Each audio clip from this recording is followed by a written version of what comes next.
Live na po. Len. Thank you, Len.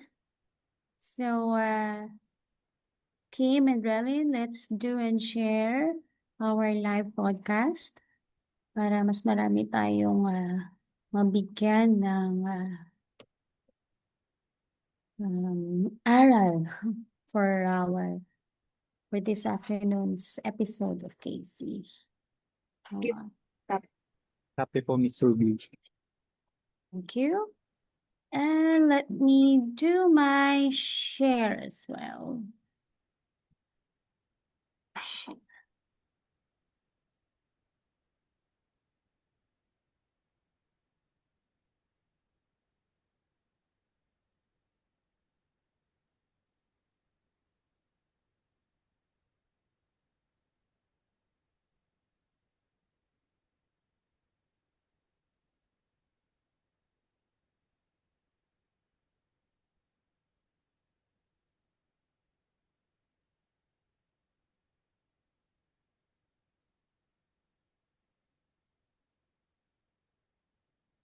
Okay, bakit hindi ko makita yung aking sarili sa Zoom? Okay, ayan.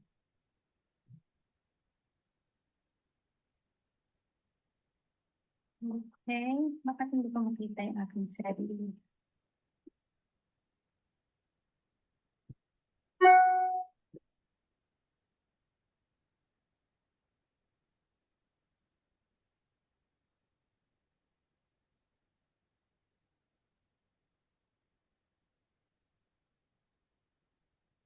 Okay.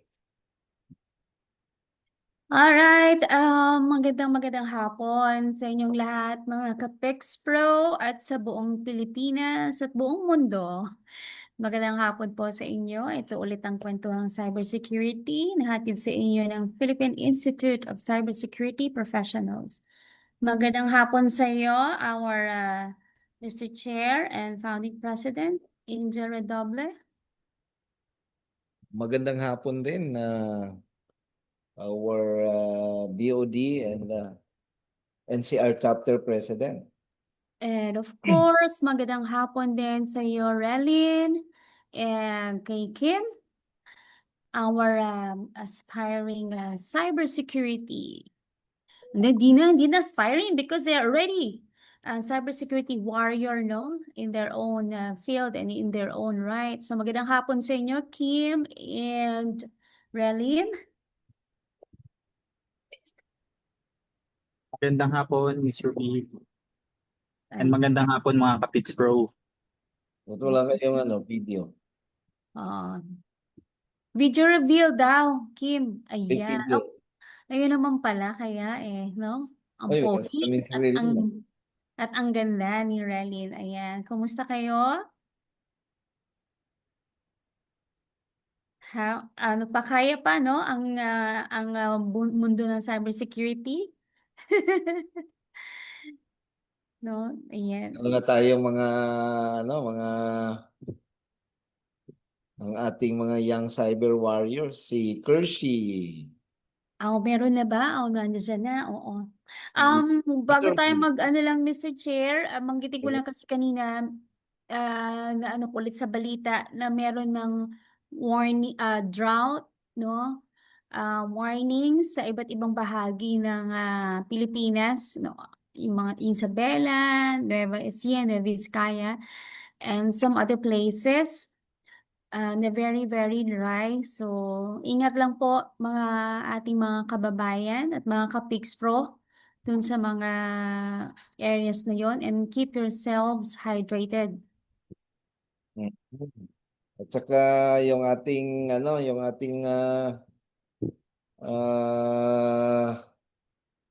wag magbilad sa init. Pero Pwera na kung lang kung mag-golf ka. Tama ba yun, Mr. Chair? mga Wag mag golfers, mga resilient yun sa init. wag O, magbilad sa araw. Pwera na lang kung golfer ka. Kasi pagka nag-golf ka, hindi mo naman talaga nararamdaman ang wala, init, no? wala yan, mga Wala, oo. Tsaka invincible mga golfers. sa mga tulad natin na hindi na tinatalaban ng araw, Mr. Chair, go lang ng go. Pagka golfer ka, rain or shine ka. Correct. Pag golfer ka, positive thinker ka eh. Wala yan, ulan lang yan. Correct. Diba? Wala yan. 40 degrees lang yung heat index na yan. Ay, yung aking pinaka-favorite na inaanak na watching daw siya. Oh. Si Sheila Sino? Quiñones. Ay, wow. Balita ko napakasipag niyan. Ay, talaga? Oh, At si... napaka-generous. So, ayan. Na ano ko lang, na-research ko yon. At good afternoon din kay Hillary. Nabati mo, diba, Mr. Che Hillary, Gabriel Chua. Ano din natin yan? Cyber warrior natin yan. Alright. And si Joy Kenneth Biaso. Good afternoon all. Si Jeremy Christian Mamaril, cyber warrior din natin yan. Mga young cyber warriors. Alright. Yan, ang ating part ng GRC leads. Alright. Si Leia Maninges din. Good afternoon sa iyo. Alright. Leia is our intern ba natin, Relin? Si Leia is from UMAC. Oh, wow. Oh. Hello, Leia. Hello. Relin. At magandang hapon sa ating partner ng university sa NCR chapter, University of Makati. Hello, hello sa inyong lahat. Oh. Batiin natin si Jan Pacundo. Magandang hapon din sa iyo. Of course, Si Jonel. si Aliyah. Ano ba to? Composano? Yan. Si Aliyah. Tapos si Presherwin ng former chapter president ng Aurora chapter. Andyan din siya. Good afternoon, Presherwin. Si Jello, ang matikas, batikan at matinik na cyber warrior from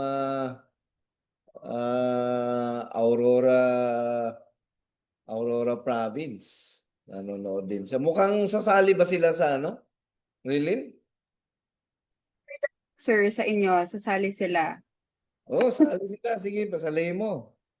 Open to all Ayun, na. team. Pwede daw.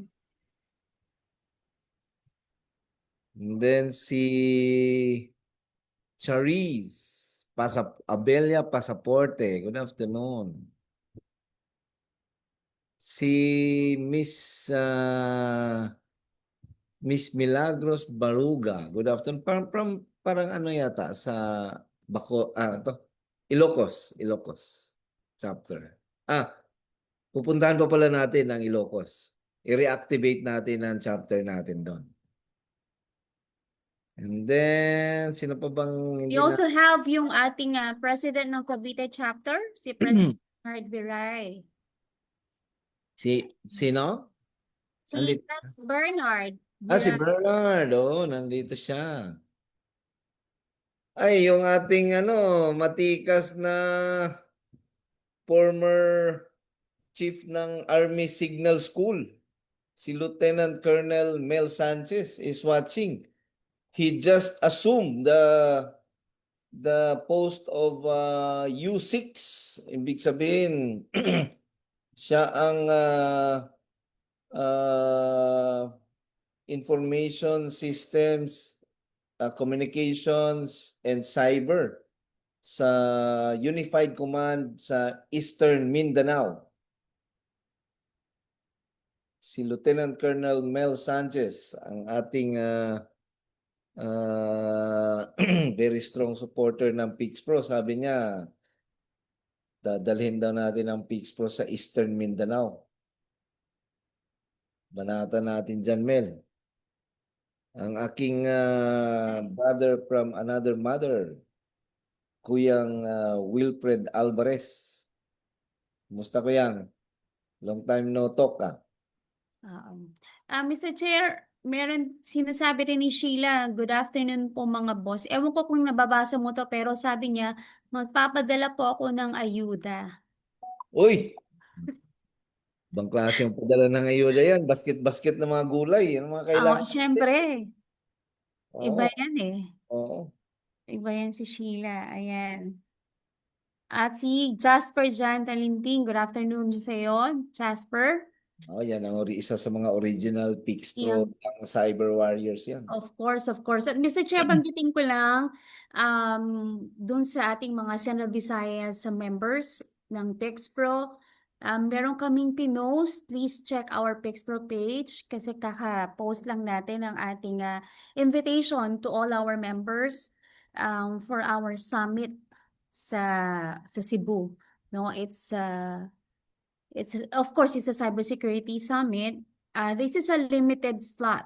Free registration, but limited slots. So better make your reservations now para ma-secure ninyo inyong slot. But just make sure that you are available for a face-to-face summit.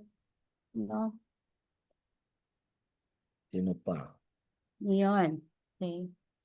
At saka also, Mr. Chair, banggitin ko lang din, no, bukod sa magiging mainstay na natin siguro si Relin at si Kim sa mga susunod na case natin, but they have a very important job to do later on after the talk, no? And that is, Relin, would you like to explain ng kaunti?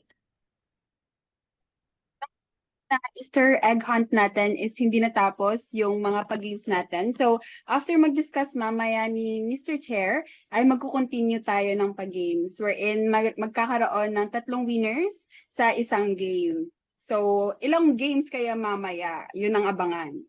Yun. Yan ba yung 1,000 sa first, Yes. So, 750 sa second, and 500 sa third? yes, sir. Kay. Oh, Yun ang abangan mamaya. pasalamat tayo sa sa ating CEO Sponsor. sa Atra and Northstar Cyber. Yeah, thank you sa mga sponsors. Mukhang pag makikita kayo sa screen, Relin and Kim, mukhang sasabihin ng mga viewers natin, oh wow, may pa-prime na naman. Yes. So, yan ang yan ang maliit na contribution ng ating business, no, para sa crisis natin sa gasolina at crudo. Yeah. Andito yung ating yung Vice President ng NCR chapter, and she is also the Vice Chair and COO of Atra and Northstar Cyber, si Miss Ellen. Yung nga pala, kasi parang ang nangyayari, yung involvement ni Atra and ni Northstar sa advocacy ni PixPro, very close eh. So, I thought mag-create na lang ng chapter na si Atra and si Northstar ang magiging isang chapter ni PixPro. At tatawagin itong Cyber Trinity chapter. So PixPro is the advocacy and is guiding the business. At yung binanggit pala natin dati na yung Bacolod chapter, magiging na yon, magiging provincial chapter na siya. Negros, ewan ko kung nandito si Pres Alan, pero magiging provincial chapter na ang Bacolod chapter. Okay. Kasi merong isang city na magiging PixPro chapter doon. So magiging under sila, no? So si Pres Alan will be the provincial chapter president. And then ang mag-assume as Bacolod City chapter president, yung isang young cyber warrior din natin, si Miss Alina Morales, no? Okay. Yep, Mr. Chair. Very So, exciting. we discussed natin yan in the future. That is very, very exciting, no? Yep, in the future. Oh, shout out ko lang yung aking kaklase ng grade 3, si Dino Medina. Ayan. Hello, watching from Australia ito. Probably, ah. Grade 3, oo, na ano kami, naputol ang aming pagiging magklase dahil bigla kaming hindi pinagtagpo nung grade 4. Pinaghati yung aming school. Hello sa iyo, Dino. Dino Medina. All right. Andyan din si Pres Lenel, sa Oh, yung ating MENA. Middle East and North Africa region chapter. So sana okay na kayo dyan, Yes. Pres Lenel, no? Yeah, I hope na okay na sila and I hope yung next schedule nila for the KC, medyo okay na yung kanilang condition dyan. Yeah. Mm. Hugs to all of you dyan, Pres Penel. Ayan, alright. Ang dami pa dito, hindi na natin masabi lahat. Si Adward, si MJ. Oy, si VP Ben, nandyan din. Yung VP Oh, mo. maayong hapon, VP Ben. Si At John si, Paul Dusaran. si Si John Paul, ang aming cyber sniper ito. Ito aba, talaga ba? tumitira sa mga process related na mga attacks. Right on target ba yan, Mr. Chair?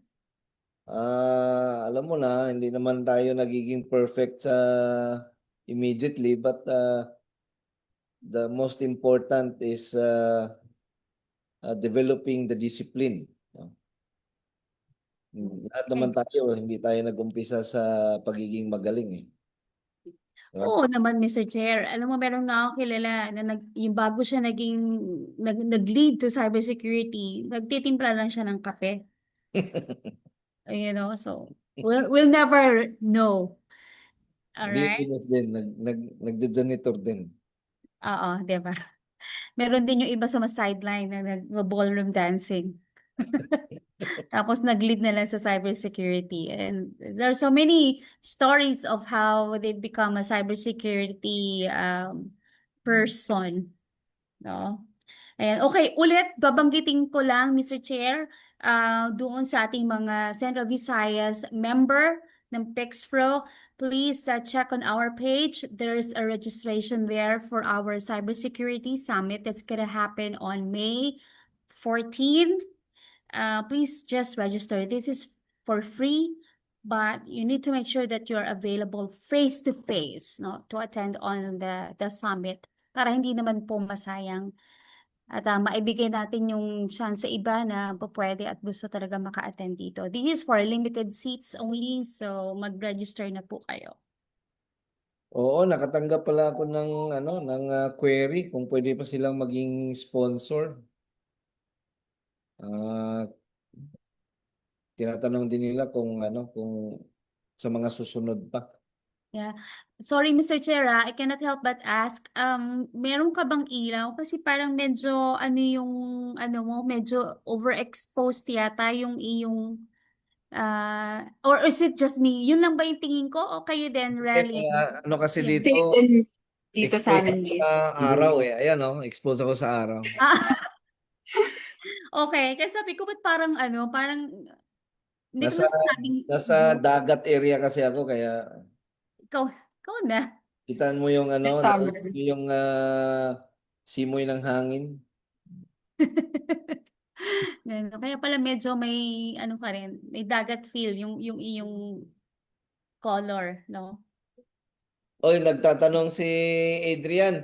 Si Adrian, natin to sa taga PSA to si Adrian eh. Bro, wala pa tayong chapter sa Central Luzon. Pwede mong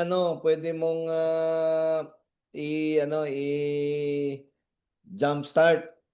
Ikaw na mag-chapter president dyan sa Central Luzon. Yep. Okay, Namin dyan. yeah, Adrian, mag-message ka lang dun sa ating Pixpro page on how to go about it at tutulungan ka namin. Okay? Statistician yan si Adrian. Ayoko yung trabaho na yan. Masyadong mabigat sa utak yung statistics. Yung statistics ko sa college noon, pasang-awa yun eh. Logic and statistics. Sa logic naman medyo madali lang kasi sabi nung if a dog is an animal and a cat is an animal, therefore a dog is a Dog cat. is a cat. Yan. Okay. Alright. Merong isang interested dito, si MJ. Ano ba to? Yun, Central Luzon din si MJ eh. Oh. Interested din po ako to join for Central Luzon. Ayan, yan. Okay. So message lang po and we'll get things started for our Central Luzon. Okay? Oh. Magtulungan po tayo. Saka Press Ruby, si VP Ellen matatanggal na sa NCR chapter kung mabuo yung Cyber Trinity. So maghahanap ka na ng pamalit. Parang nakakatakot lang yung yun, Cyber Trinity. Parang masyadong naman yung salitang Cyber Trinity. Kasi may Holy Trinity, di ba? Hindi, kaya nga, it sounds very parang No, Trinity. natakutan talaga yon. Oh, yan. And from Central Luzon din siya, si Behilda. Ayun, maraming Central Luzon. There is na, So, yan. Bro Adrian, marami ka ng Central Luzon na area. Yep. Okay. All right, Mr. Chair. So it's already 5:10. Okay. Let's get things started no sa ating kwentuhan para may time pa si Relin at si Kim later on para mamigay ng munting papremyo. Just to give them a sample, madali lang naman yung inyong mga games, di ba? For example, convert the binary 10001001111, mga ganon, di ba? In 5 seconds. So, madali lang naman ito. Don't you worry. But before moving on to our special prize is, of course, our topic proper, which is about the Middle East conflict and how it affects our cybersecurity, the ICT, and other technologies, most specifically here in the Philippines. And this will be discussed to us by no less than our very own Mr. Chair and founding President, Mr. Debonair. Mr. Debonair talaga. Mr. Angel Redoble. So, Mr. Chair, please take it away. Bago natin banatan, batiin muna natin ang aking pogi at snappy na kuya, si Kuya Mike Angelo Matrido. VP Mike. Yung isang VP mo. Okay, so since nag-umpisa yung Iran US Israel conflict, ang lagi nating nababasa ay yung epekto nito sa ating gasolina, sa ating crudo, no, sa pangluto na gas na binibili natin. Walang nagbabanggit ng isang malaking problema din, lalo na sa trabaho natin, no, sa ICT and cybersecurity. So ngayon, I will try to present to you very briefly yung tatlong pillars ng problema na brought about by the Middle East conflict, no. So pillar 1 would be cybersecurity, and then yung problema natin sa supply chain, no. Kung hindi nyo alam, meron tayong problem sa shortage ng chips and shortage ng mga critical devices like servers and other devices. And then kung ano yung economic impact sa atin dito sa Pilipinas. So the questions that will define this lecture, no, is when missiles strike wherever in the world, why should the Philippines go to heightened alert? Bakit hindi tayo pwedeng mag-relax? Bakit hindi enough yung sabihin na malayo yun? Hindi tayo apektado doon. No? And then when a drone or drone sinks a container ship somewhere in the world, bakit nagkakaroon tayo ng problema sa supply ng ating mga servers, yung ating mga mobile devices, nagkakaroon ng shortage, no? Especially critical assets. So ngayon, kung if you're running a critical process, tapos for some reason nag-down yung server mo, hindi ka kaagad maka-order. Or maka-order ka pero hindi mo agad makukuha. And then number 3 is when Iran retaliates in cyberspace, why should PH critical institutions watch their perimeter? So, bakit ba tayo apektado? Wala naman tayo sa Middle East. Yun naman lagi nilang sinasabi. Diba? So, a little bit of backgrounder. Noong 2010, ito yung time na lumabas yung the first super cyber weapon na sinasabi, no? Itong Stuxnet. And during that time, Stuxnet's rootkit destroyed Iranian uranium centrifuges in the Natanz what you call this, in the Natanz facility, no, to build nuclear capabilities. And this was done through a cyber manner, no? So itong year na to was the defining moment na pwede mo palang tirahin yung mga nuclear facilities nang hindi mo kailangang pasabugin. And then fast forward in October 2023 when Hamas triggered a full spectrum conflict. Binomba nila ang Israel. At the same time, they sent a denial of service attack. So this is a combination of kinetic and cyber simultaneously. And we know for a fact that Hamas was never known to be a cyber expert, no? But then nagulat tayo dito na meron na pala silang capability. Hindi lang sa mga traditional weapons pero pati din sa sa cyber attacks. And then in June 2025, yung tinawag na Operation Rising Lion, 74 hacktivist groups, this is Iranian, no? They launched a cyber attack. And during this time, cyber attacks surged 700% within 48 hours.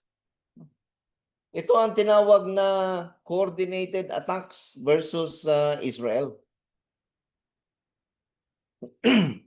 And then in 2026, this year, yung sinabi ni yung atake ni US and Israel, tinawag nilang Operation Roaring Lion and Epic Fury.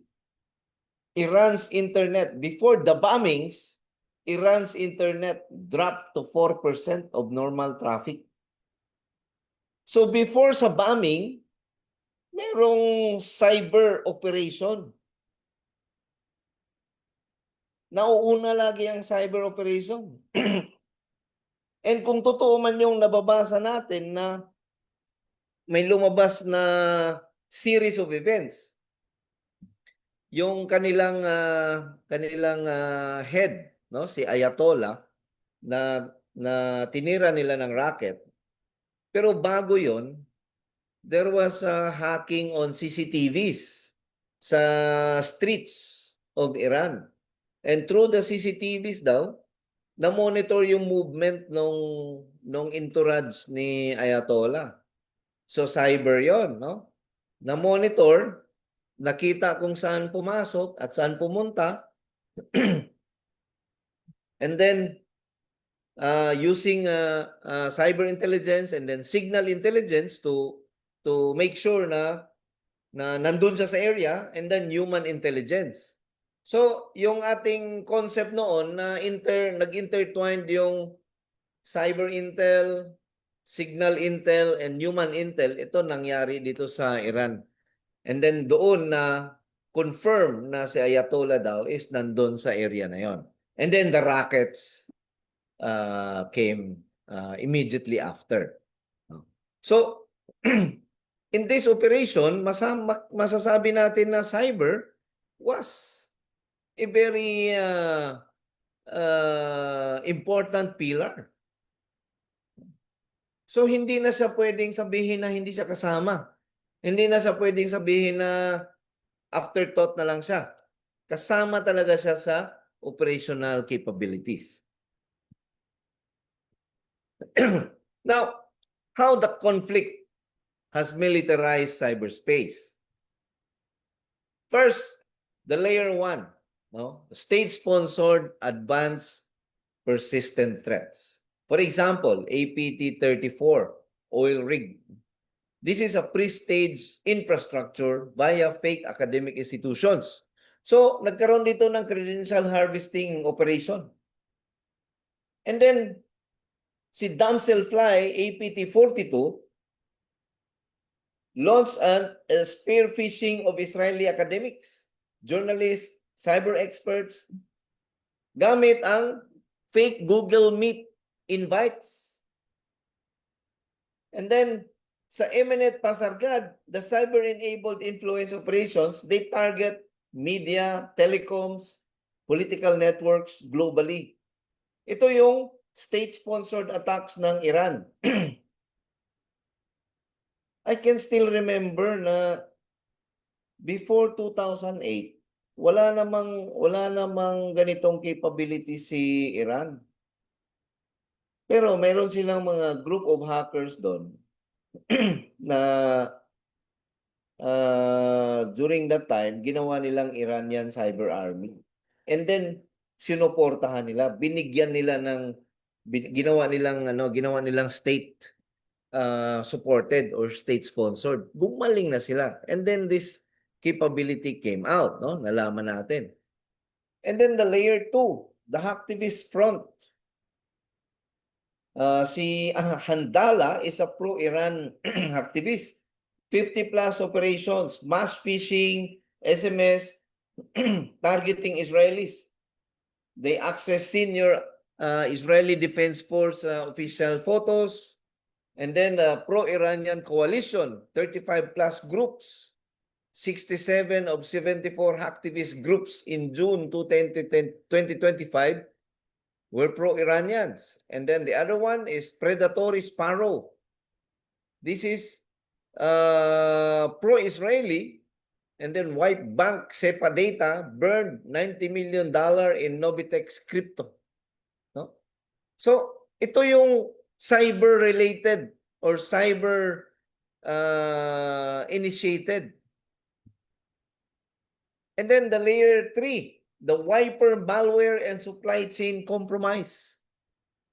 Cyber Tufan wiper attacked 50 plus Israeli organizations in January 2025. This was documented by the company ESET. This is a European EDR, no? The Agrius Group, they deployed Fantasy Wiper via Israeli software developer supply chain. It hit organizations globally, hindi lang Israel. So the key risk here is supply chain attacks require no direct targeting of the Philippines. Ibig sabihin, apektado tayo kahit na hindi tayo ang tinitira. So itong Agrius Group, they compromised this software developer company para ma-distribute. I remember one case we handled, no? Ang attack entry point is yung kanilang provider ng software development, yung company nagpo-provide ng kanilang software. And then nung pinuntahan namin itong company na to, nasa office lang sila na wala sila talagang walang ka-idea kung ano yung security. At dahil wala silang ganong idea, ang akala nila dahil may antivirus sila, okay na sila. Yun ang pinakamalaki naming nakita na itong company na to is providing a software development services to a critical infrastructure. Tapos walang ka-idea sa cybersecurity yung service provider na yon. Ito kapareho ito no na yung cyber attack ng state sponsored ngayon ay talagang organisado. Meron na silang plano kung paano. Meron silang organisado na stages. Hindi na ito yung katulad nung nakikita natin no na attack na na broadcast lang. Meron silang plano. They are already anticipating. And they are already they have an organized and systematic activities to compromise. So ang nakita din natin dito is hindi na ito ransomware. Hindi na ito data extraction and extortion. Ito yung nakita natin na talagang distraction siya, wiper talaga siya. Pagka tumama siya sa critical infrastructure, iwa-wipe na yung critical infrastructure. Hindi siya manghingi ng pera. Hindi siya mag-extract ng data at gagawin niyang hostage yung company. Hindi, ito talagang iwa-wipe niya. No? So, ito na yung layers of cyber threat activities ngayon na napaka-sophisticated na. And then on the technology supply chain, from missiles to microchips, no, the choke point effect. First, tingnan natin 115 plus complex attacks on shipping from October 25 to October 23 to October 25. 95% of Red Sea container ships were routed around Africa. And because of that, 200 to 400% freight rate increases on Asia to Europe corridors. So because of the attacks on on shipping, 95% of Red Sea container ships rerouted around Africa, nagre-route sila. Pero dahil mas malayo 'yon, nagkaroon ng 200 to 400% freight rate. And this is one of the reasons why nagmamahal pati yung mga natin, mga technology natin. Plus 8 to 15 days, no? Added transit time per shipment via the Cape of Good Hope. So, nadagdagan yung shipment ng mga semiconductors, raw materials, or whatever is that. Ha? So, for example, yung helium, this is the invisible input. Kung hindi nyo alam, every chip, for a chip to be fabricated, to be created, to be made, nangangailangan ng helium gas yung manufacturer. No? Kapag walang helium, hindi makakagawa ng chips. Chips ng mga devices natin, chips ng mga servers, chips ng CPEs, chips ng cellphone. Kailangan yung helium gas. And Qatar provides 30% of global helium supply. Inatake ito during the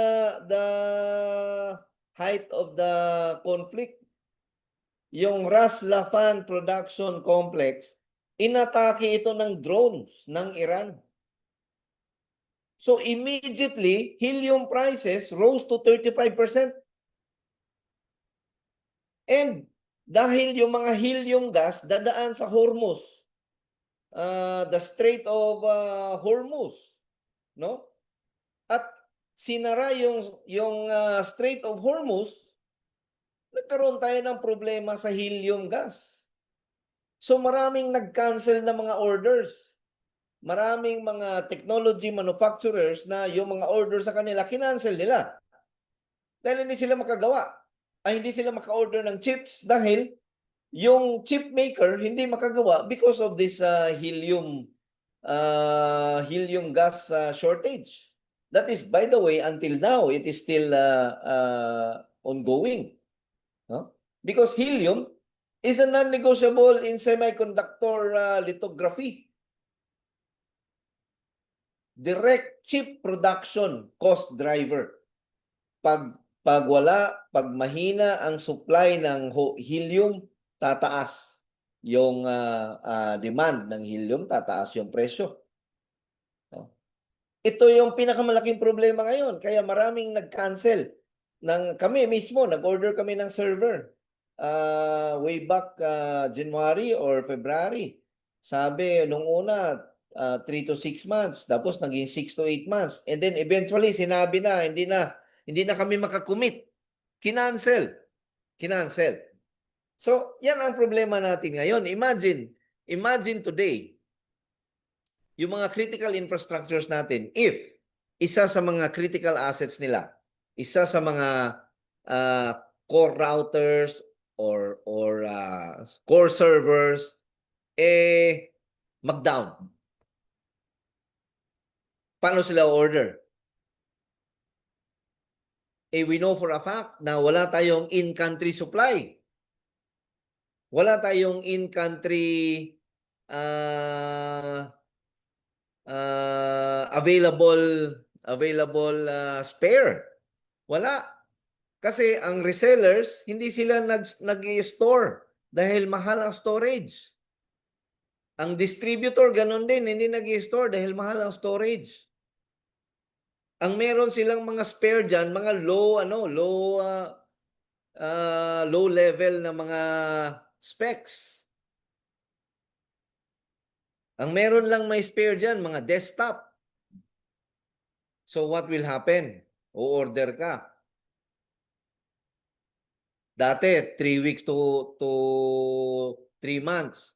Ngayon, wala. Wala kang makukuha ngayon. No? So, yun ang isang pinakamalaking problema natin. And then, another problem, yung undersea cables. The hidden risk. So, the Red Sea Corridor carries for the Philippines, there are 3 very important cables, no? That is directly impacting the Philippine internet connectivity, our cloud access, and our financial transactions. And what are these? So the cable 1, the Southeast Asia, Middle East, and Western Europe 3. Ito, kapag naapektuhan to, this is connecting 39 landing points across 33 countries on 4 continents. May control ba tayo dito? Can we protect these cables? No, we cannot. What if one of the big powers will decide to cut these cables? Then we get cut off. Another cable that's very important to us is the Southeast Asia, Middle East, and Western Europe 5. This is a 20,000 kilometer submarine cable system connecting 17 countries through point of presence from Singapore to the Middle East to France and Italy in Western Europe with an initial system design capacity of 24 terabytes per second. And then the next very important is the Asia, Africa, Europe.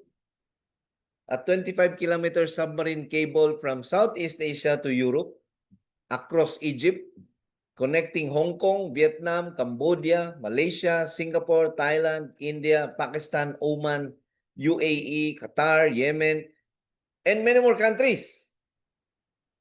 No? So, what if these cables are affected? What will happen to the Philippines? What will happen to our connectivity? So, this is another Achilles heel. Kumbaga, pagdating sa ating digital environment or sa ating digital transformation. So, let's look at the Philippines. What is the reality in the Philippines? We have no fallback at any layer. First layer, during Middle East conflict, energy price shock plus helium supply disruption. It will drive the semiconductor cost escalation. Magmamahal ito. Higher energy plus input cost. And then this cost escalation will result to hardware price increases. Your servers, your routers, devices, IoTs, AIs, etc. This is going to become more and more expensive. And in result, the Philippine ICT budget impact with zero domestic alternatives. Wala tayong alternatives dito. Because we import 100% of what we are using. We have a consumer mentality. Or shall I say, we have a colonial mentality.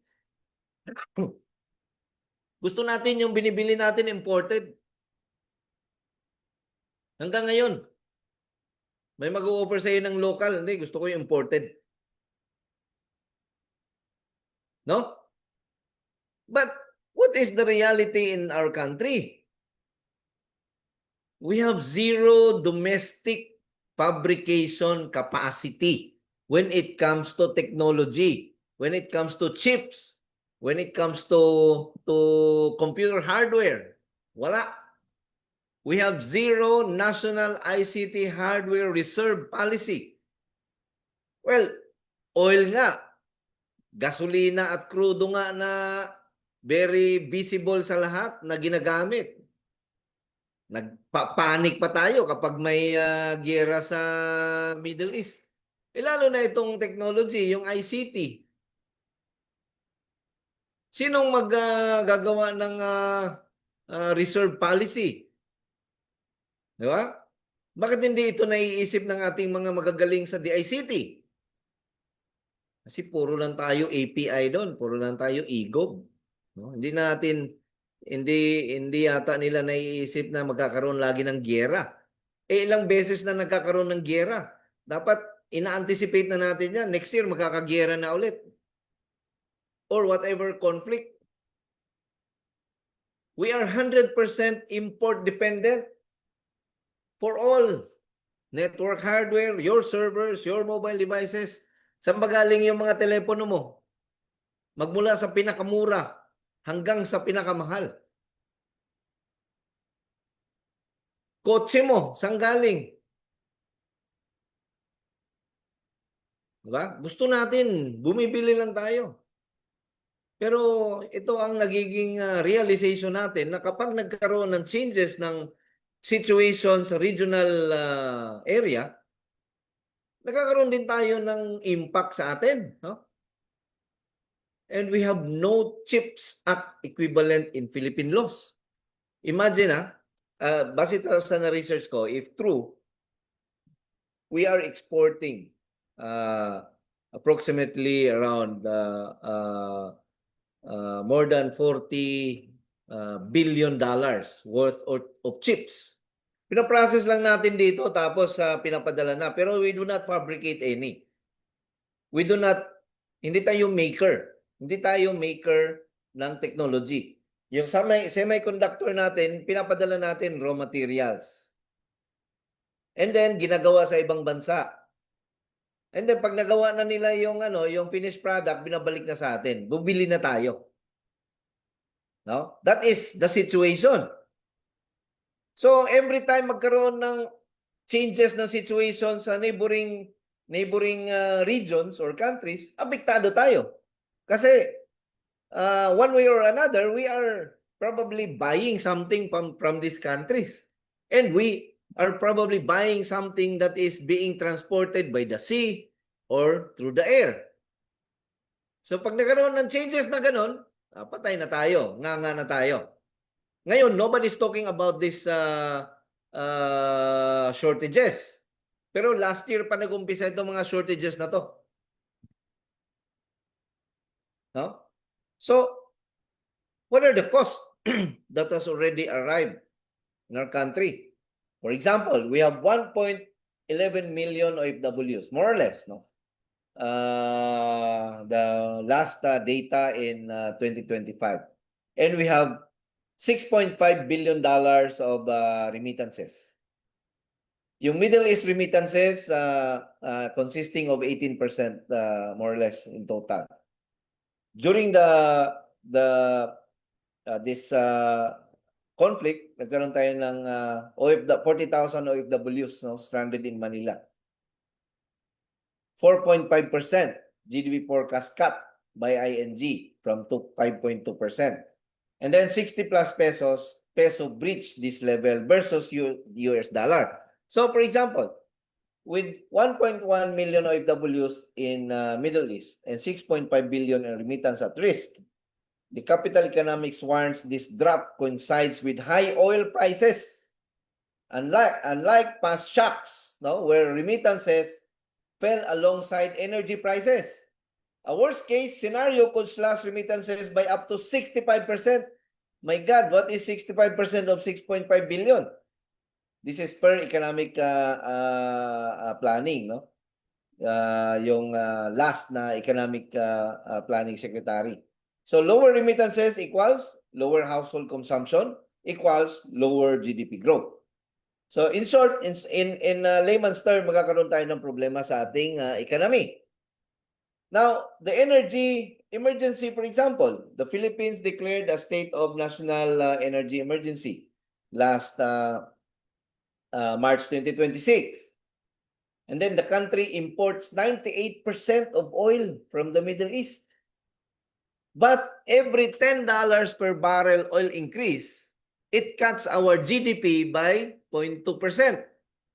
So ilan yung naging increase from $60 per barrel naging $100+ per barrel yata eh. So pag titingnan natin, kapag nag-increase ng bilihin ng oil, which is $10 per barrel, nagdi-decrease ang GDP natin ng 0.2. So, kung nag-forecast tayo ng GDP na 10, for example, na nababawasan tayo ng 0.2 kada 10 barrels. Dito sa conflict sa Middle East, umabot yata tayo ng 100+ or $140 per barrel. So, from $60 siguro, ilang $10 yon, no? And then, kapag bumababa yung GDP mo, yung inflation mo, tumataas. Ibig sabihin, bumababa yung value ng pera natin. So, itong mga ganito, hindi natin ito na-address. Lalo na, ito oil pa to. Lalo na sa technology that nobody's talking about. Which is the technology and cybersecurity is the anchor of our digital transformation. Both in private and in public. Kasi ngayon, pag hindi ka nag-digital, kakainin ka ng buhay ng competitors mo. Paano ka mag-digital kung yung cost ng cloud tumaas? Kasi nung tinira ng Iran yung AWS data center sa Bahrain, nagtaasan lahat ng presyo ng technology. Dahil si AWS ngayon bibili. So, paano tayo maging successful sa ating digital transformation if we are being hampered by all these incidents? Okay. So, what we must do, no, or what the Philippines must do. Ito, a suggestion lang ito to activate cyber surge protocols and consider Middle East escalation as tier 1 cyber trigger. Ibig sabihin, i-preposition mo na yung, kung ang tawag mo man dyan ay Cyber Security Operations Center for geopolitical surge. And then, i-map mo na yung software supply chain mo for kung sino man yung kalaban. In this case kasi, Israel and US. So most definitely, ang target ng Iran sa kanilang supply chain attack are technologies that are developed by Israel and Iran and US. And let's ask ourselves, gumagamit ba tayo ng US products? A big yes, di ba? So si Europe or European Union, they have started removing Microsoft products na. Umalis na sila sa M365, tapos yung kanilang mga workstations, dilagyan na nila ng mga Linux. Si Sweden, si Finland, and si France yata yung nag-announce na. No? Naka-Linux na sila. Kami, sa company namin, puro kami Linux. So, hindi tayo maapektuhan. Kasi pagka may galit sa US, ang tinitira nila, US technologies. Kung anong ginagamit natin na US technologies, malamang, no? Merong merong palaman. Next is to prepare, no? To always conduct an audit on the software supply chain. So identify all our products. Ano bang ginagamit natin? May giyera ngayon si Iran, US, Israel. Ano bang ginagamit natin ng mga Meron ba tayong Israel? Meron ba tayong Iran? Meron ba tayong US? Tingnan natin kasi yung wiper ni Iran specifically targets US and Israel solutions. Next is National ICT Supply Chain Risk Assessment. Ano ba ang risk natin sa supply chain? Ito ngayon, yung ating digital transformation, ano bang supply chain risk natin dito? Diba? Hindi lang ito limited sa supply chain na malware na galing sa vendor. Sino ba yung vendor ni vendor? Sino yung supplier ni supplier? Malawak yung supply chain. So, ito ngayon, nagkaroon tayo ng conflict sa Middle East. Tinira sila doon. Apektado tayo. So, yung supply chain is wide, horizontally, and deep vertically. And that needs to be considered. And this one is my favorite. We have to have a technology sovereignty roadmap.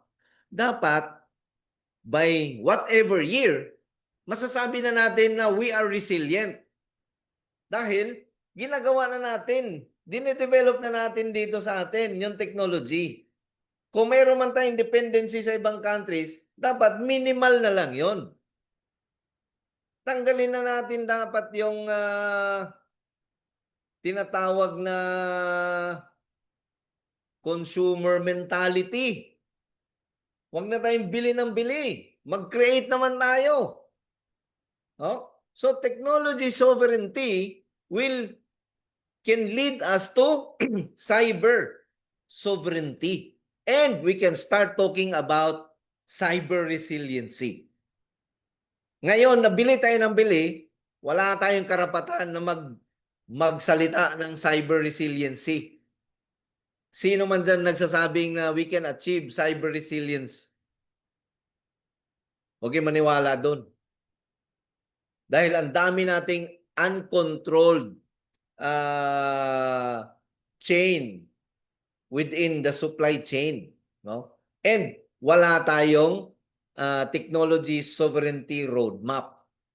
Dapat nakaka-develop na tayo ng sarili nating servers, sarili nating processor, sarili nating memory, or all the chips.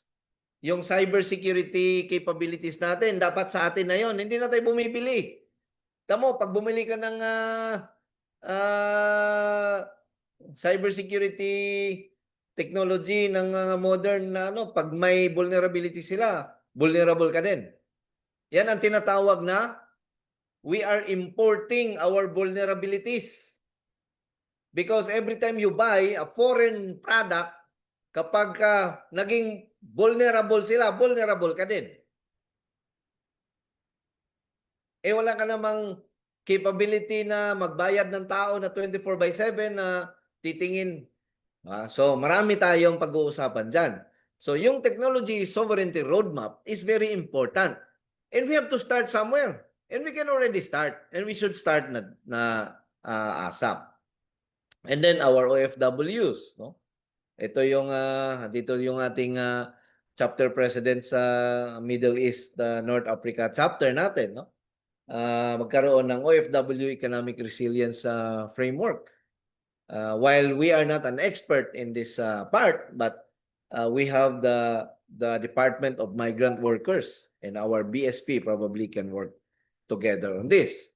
And then data center energy resilience. Bakit tayo lagi pa rin dependent sa power na nangangailangan ng ang supply chain ay nangangailangan pa galing sa labas? So why not develop renewable energy transition roadmaps for critical digital infrastructure?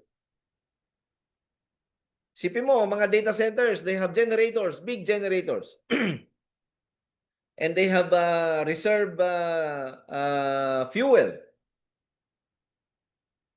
Pero yung reserve fuel, hindi naman sila pwedeng mag-store ng mga reserve fuel na pang 1 buwan, 3 buwan, o 1 taon. So yung reserve fuel nila would probably only good for days or weeks. Then after that, bibili na sila sa mga supplier ng fuel. Yung supplier ng fuel naman, hindi naman sila So again, going back to the supply chain issue, no? Hindi tayo dapat masaya dahil yung data center kung nasaan yung servers natin can survive for 1 week. What about after 1 week? What about after 2 weeks? So, ito yung mga suggestions. And then, lastly, no, yung ating geopolitical conflict in the Middle East is no longer over there, no? Sabihin natin sa kanila lang 'yon. No? Yung geopolitics or geopolitical conflict is already nasa loob na natin. Nasa network na natin, nasa supply chain natin, nasa national budget, no? We have to embrace this disconnect, and we have to embrace this problem. We have to anticipate that advanced persistent threats, not only the Iranians, but we also have the Chinese from China and other countries that are probably already inside our critical infrastructures, or if not, trying to get inside. And this is something that we have to be very passionate about. And lastly, yesterday, I saw this article write-up by one of our board of directors, Francisco Ashley Asedillo, no? Advocating for Philippine cyber sovereignty and legal frameworks. I posted this in our Facebook page. Please download and read it. It's a very good write-up. No? It's a very good article. And it's what we need. It's what we need for our country, and something that all of us need to understand as well. And that is the last slide. VP Ruby, thank you very much, everyone. Thank you, Mr. Chair. Grabe. Napakaganda ng topic mo, no? And it's maybe surprise to most of us, if not all, na yung helium pala ay ginagamit. Akala namin sa That- lobo lang ginagamit ang helium, no? But it's being used pala to manufacture chips. Ginagamit. Akala namin sa lobo lang ginagamit ang helium, no? Doble. Manufacture Yeah. chips. Okay. Sa lobo lang ginagamit ang helium, no? Doble. Sino ang Transfer Yeah. chips. Okay. Okay, dumodoble, Mr. Chair. sino ang Transfer Ako? chips. Okay. Okay. Ayan, okay na ba? Ayan, alright. So thank you, Mr. Chair. Napakaganda ng topic nyo. And congratulations pala kay Past President Ace for yung binanggit mo towards the end, no? Yung about the cybersecurity sovereignty ba yun? Yeah. And no, yung Teka lang, parang may about nag-i-echo. the cybersecurity sovereignty ba yun? Yeah. And no, yung Teka lang, parang may about nag-i-echo. the cybersecurity sovereignty. Sino kaya ang nag-echo? Wala na. Ayan. Okay. Mr. Chair, isang tanong lang. Medyo hindi ko lang mapigilan. Yung sinasabi mo, yung about the sovereignty, no? Meron ba tayong, have we ever thought of, or meron na bang in place, yung sinasabi mo yung about the ikaw muna sovereignty, magsalita. no?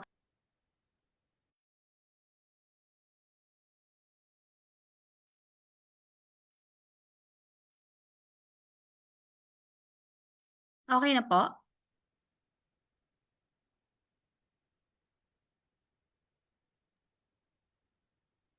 Ayan. Okay na po? Ayan, oh. Doble, oh. Wala ka bang iba naka-login dyan? Ayan. Okay na po? Wala po akong nakalogin. Ano sabi ni Lenta kami? Wait lang po.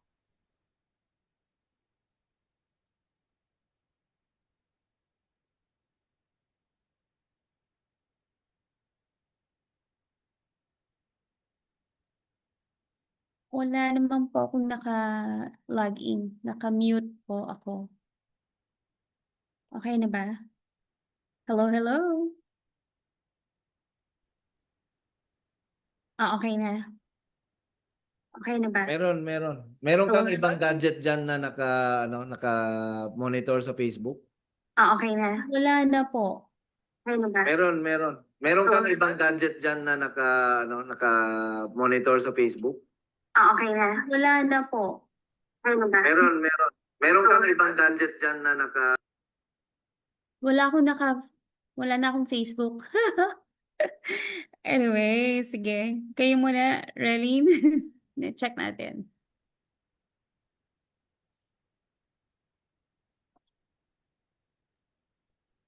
Hello, Miss Relin. I think nakamute ka.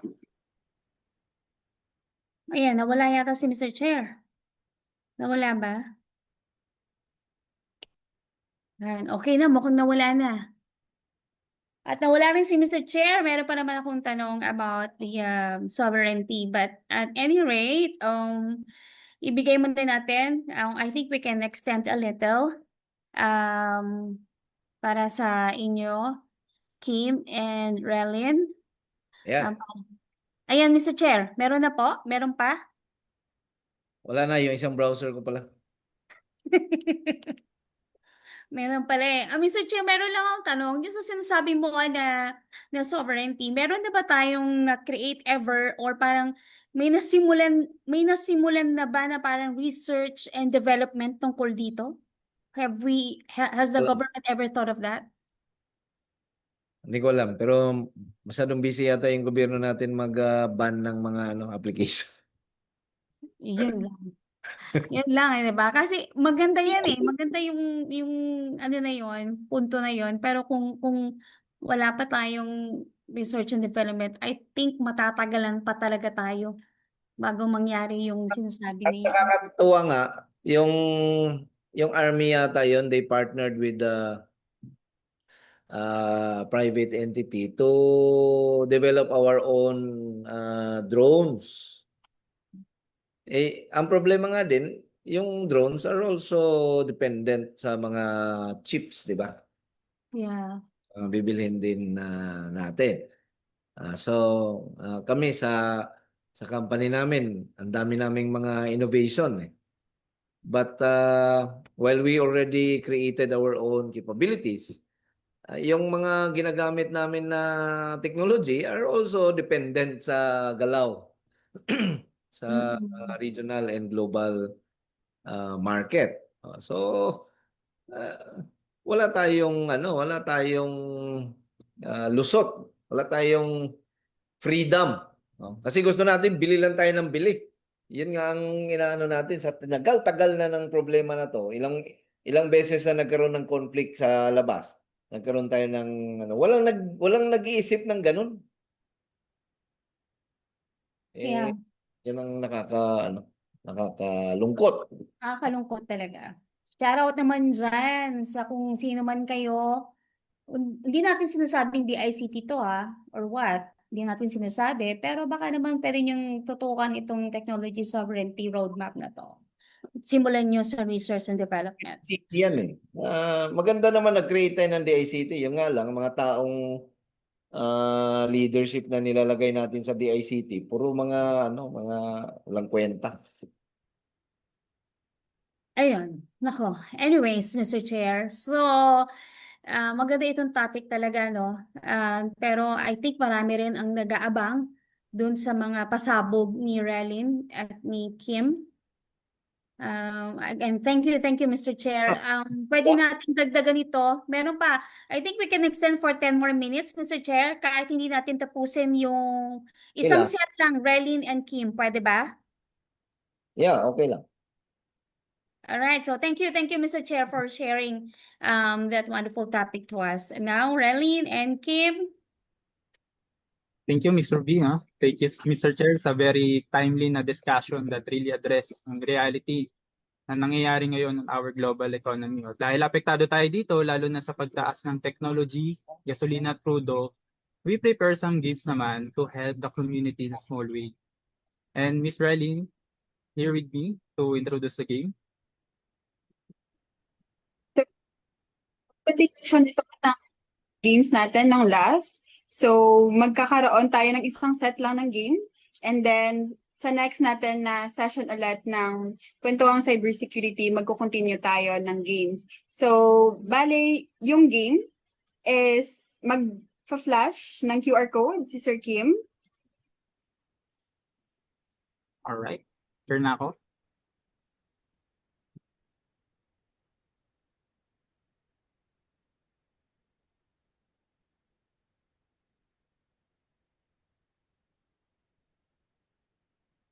Nag-request po kami ng for sharing screen. Len? Okay na. Sige po. Okay na po. Sige, while nag-share screen si Sir Kim, so i-discuss ko na lang yung mechanics ng game. So, magdi-display tayo ng QR code sa screen and isi-scan nyo yung QR code na yon. And take note na every game, we can only accommodate 30 participants. So, paunahan siya team. And then, you need to enter your full name. So, required ito na ilagay talaga yung full name para hindi mahirapan yung team namin na i-reach out kayo to claim your prize. And after you enter your full name, you will start answering the game. And the faster and more accurate your answer, the better your chance of winning. And yon, after the game, we will display the 3 Cyber Defender winners and you should screenshot it and send it to the page to claim your prize. Ayan. So meron na Alright. tayong 4 participants. So one game lang tayo ngayon, no? Kasi past 6 na. Yes, Yes, po. Mr. Yes Chair. po, sir. Yes. Pwede bang sumali? Yes. Yes. Sir Adrian. Sali ka, walang premyo. Ayan, ang dami nyo ng participants. Oh. 8 participants. So, paunahan to team. So, sa mga hindi makakasali ngayong game, no worries, meron pa tayo sa next natin na session. Yes, of course. Malaki-laki yung premyo. For the first prize, makaka-receive siya ng 1,000. For the second prize, makaka-receive siya ng 750 pesos. And for the third prize, makaka-receive siya ng 500 pesos. Wow. Malaki-laki yung prize. Oo nga eh. Panggasolina na yan. Yes. 12 participants. Mag-scan na kayo, team.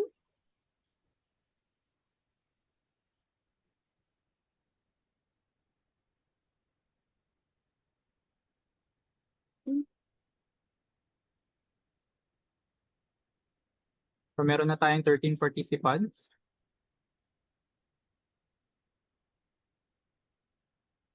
Actually, yung mga questionnaire natin this session is dun sa mga na-discuss din kanina, Mr. Chair. So kung talagang nakinig kayo, very easy sa inyo to. Register na kayo para 1,000 din yan, panggasolina.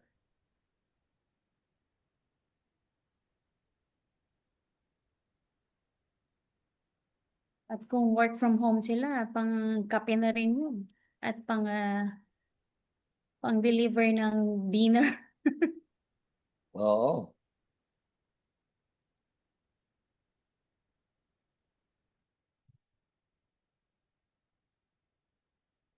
Mukhang wala na.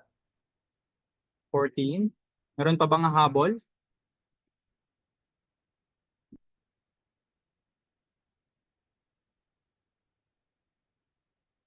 Fifteen participants.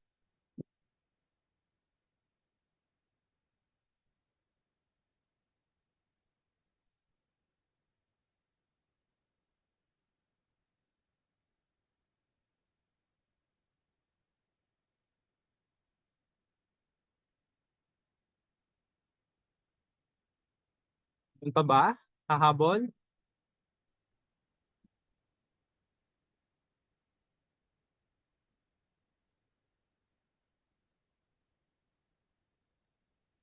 Team. 15 participants na lang yung kulang.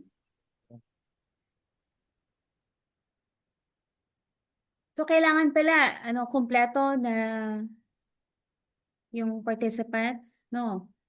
We can cut off na lang, Sir Kim, pag 6:07 p.m. para makaproceed na lang. Alright. Okay, yep. Pwede rin.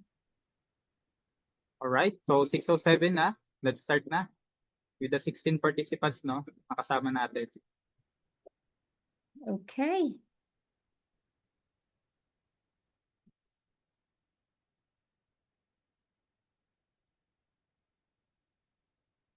Alright, for the first question, what year did the Success virus destroy Iranian uranium centrifuges at Natanz? Ito ba ay nung 2005, nung 2010, nung 2015, or nung 2020? So na-discuss to kanina, no, ni Mr. Chair.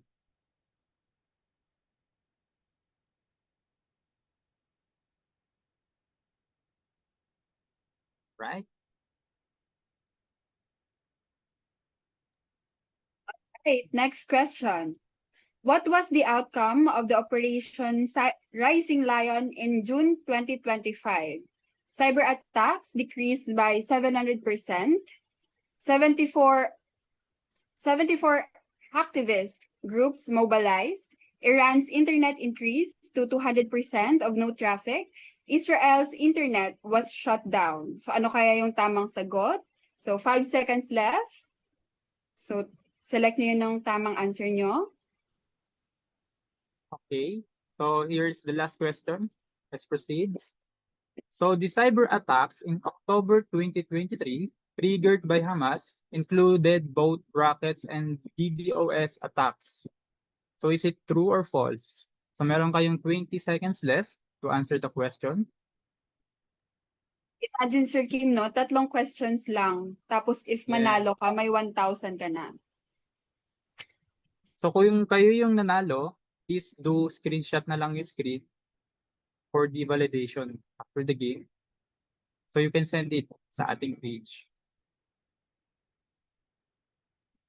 Alright, ready na yung pag-screenshot. Ipa-flash na natin yung 3 winners na nitong hapon na to. Wow, ang bilis lang. Yeah. Yeah. Yes. And yung nanalo, Si for the Chris- first place, si Christian Cyrus. And for the second place, si Leia Angelica. And for the third place, sino yon? Aliyah. Yeah. Si Aliyah. Yeah. Wow, congratulations sa inyo. So to claim your prize, kindly message lang sa ating Facebook page. All right. So, Congratulations to our winners. Yan. And for those who are not able to do so, better luck next time. Marami pa tayong mga ganito. Alright? Yes, So, basta marami pag pa. nakita nyo si Relin at si Kim, ibig sabihin yan, may may papre. premyo. May ayuda. May ayuda. Ayan. Thank you. Thank you sa ating mga sponsors, Atracas and North Star Cyber. North Star Cyber Management. Thank you. And once again, thank you, Mr. Chair, for a very, very wonderful and timely discussion for this afternoon. Thank you, Relin, and thank you, Kim. See you again in our next Kwentuhang Cybersecurity. No, next week yata meron na, Mr. Chair, so we'll put it off to week after next. Okay, so it's already 6:10 in the Wow. evening. Yan na tayo Yep. ng 10 minutes. Sakto lang sa ni-request nating 10 minutes na extension. Yeah. And thank you sa ating mga ka-Pix Pro na nakinig, nakisubaybay sa ating kwentuhan ngayong hapon na ito. And Mr. Chair, please do the honors of our extra. All right. So, Friday na naman. Mga ka-Pix Pro, isa na namang very busy week, especially for all of us cyber security and cyber defense. Para sa karamihan ng ating mga kababayan, ang pinakahihintay nila ay yung Friday. Dahil bukas ay weekend na at sila ay may happy weekend. Pero tayo sa cybersecurity, tayong may mga pinoprotektahan ng mga kliyente, customers, and our businesses ay happy lang. Happy lang, walang weekend. Bye everyone. Maraming salamat po. Enjoy your dinner. You enjoy. Thank you, Kim. Thank you, Relin. And thank you, Thank you, Len. sir. Maraming Sir, salamat sa inyong lahat. Good night.